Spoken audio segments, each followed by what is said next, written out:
दादी, एक राजा की कहानी सुनाओ ना प्लीज। अच्छा बेटा, सुनाती हूँ, जरा धैर्य रखो। ओके दादी, सुनाओ, आज तो बहुत मजा आएगा। बहुत समय पहले की बात है, एक छोटे से राज्य में एक राजा रहता था। राजा बहुत अमीर था, लेकिन उसकी सबसे बड़ी कमजोरी ये थी कि वह बेहद मूर्ख था। उसकी मूर्खता के कारण अक्सर राज्य में अजीबोगरीब घटनाएं घटती थीं।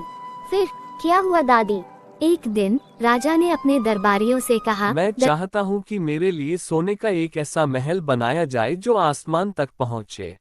दरबारी राजा की बात सुनकर हैरान रह गए, लेकिन डर के कारण कुछ कह नहीं सके। वे जानते थे कि यह असंभव है, फिर भी राजा को खुश करने के लिए योजना बनाने का नाटक करने लगे। राजा की मूर्खता से तंग आकर एक बुद्धिमान मंत्री ने योजना बनाई। उसने राजा से कहा, महाराज, ऐसा महल बनाना संभव है, लेकिन इसके लिए हमें एक विशेष प्रकार की ईंट की आवश्यकता होगी। वह ईंट सिर्फ चंद्रमा पर पाई जाती है। उसके बाद क्या हुआ दादी? राजा ने तुरंत आदेश दिया, चंद्रमा पर जाओ और ईंटें लेकर आओ। मंत्री ने जवाब दिया, महाराज, हमें एक विशाल सीढ़ी बनानी होगी जो चंद्रमा तक पहुँचे। इसके लिए समय और धन दोनों की आवश्यकता होगी। राजा ने खुशी खुशी सहमति दी और सीढ़ी बनाने का काम शुरू हो गया। समय बीतता गया, लेकिन सीढ़ी कभी पूरी नहीं हुई। इस प्रक्रिया में राजा का खजाना खत्म हो गया।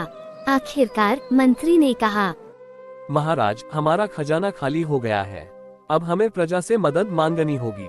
मंत्री ने उन्हें समझाया कि यदि वे राजा को सुधारना चाहते हैं, तो उन्हें एकजुट होकर विरोध करना होगा।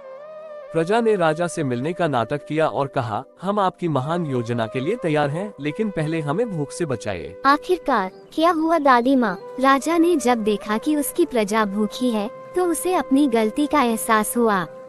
उसने महल बनाने की योजना रद्द कर दी और अपने मंत्री की सलाह पर ध्यान देना शुरू कर दिया।